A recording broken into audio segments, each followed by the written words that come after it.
Kita harus bersyukur kepada Tuhan Yang Maha Esa bahwa dalam diri kita masih ada rasa cinta kepada negara Indonesia. Kecintaan kita kepada bangsa Indonesia semakin hari semakin besar. Karena itu, semua merupakan anugerah Tuhan yang amat besar. Setiap warga negara Indonesia harus memiliki jiwa mencintai tanah air.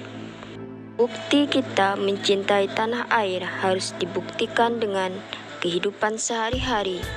Warga negara yang baik harus mencintai dan menjunjung tinggi negara Indonesia.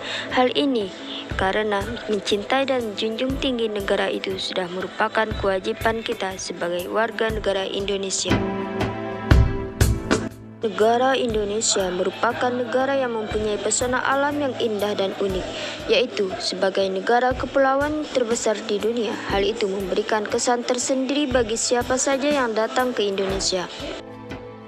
Keanekaragaman bangsa Indonesia merupakan sebuah potensi dan tantangan tersendiri, disebut sebagai sebuah kompetensi, karena membuat bangsa Indonesia menjadi bangsa yang besar dan memiliki kekayaan yang melimpah, baik kekayaan alam maupun kekayaan budaya, yang dapat menarik minat para wisatawan asing untuk mengunjungi Indonesia dan investor asing untuk menanam modalnya di Indonesia. A.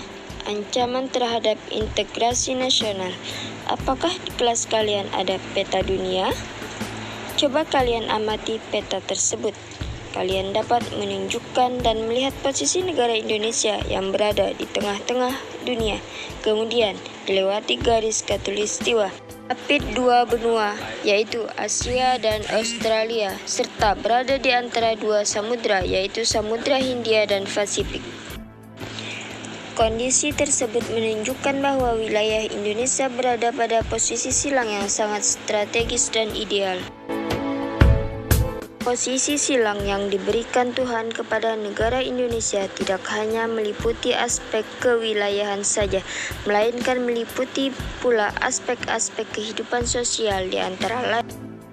Penduduk Indonesia berada di antara daerah berpenduduk padat di utara dan daerah berpenduduk jarang di selatan. 2. Ideologi Indonesia terletak antara komunisme di utara dan liberalisme di selatan. 3. Demokrasi Pancasila berada di antara demokrasi rakyat di utara dan demokrasi liberal di selatan. 4.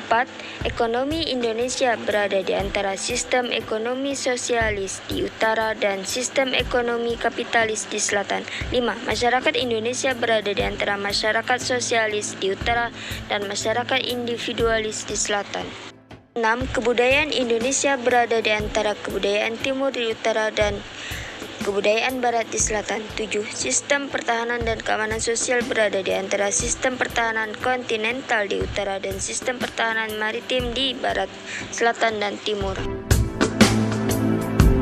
Dengan demikian, maka posisi silang Indonesia merupakan sebuah potensi sekaligus ancaman bagi integrasi nasional bangsa Indonesia. Apa sebenarnya yang menjadi ancaman bagi integrasi nasional negara Indonesia? Ancaman bagi integrasi nasional tersebut datang dari luar maupun dalam negeri sendiri. Dalam berbagai dimensi kehidupan, ancaman tersebut biasanya berupa ancaman militer dan non-militer. 1. Ancaman di bidang militer. Ancaman militer berkaitan ancaman di bidang pertahanan dan keamanan. Ancaman militer adalah ancaman yang menggunakan kekuatan bersenjata dan terorganisasi yang dinilai mempunyai kemampuan membahayakan kedaulatan negara, keutuhan wilayah, dan keselamatan segenap bangsa. Ancaman militer dapat berupa agresi, invasi, pelanggaran wilayah, pemberontakan bersenjata, sabotase, spionase, aksi teror bersenjata, dan ancaman keamanan laut dan udara. 2.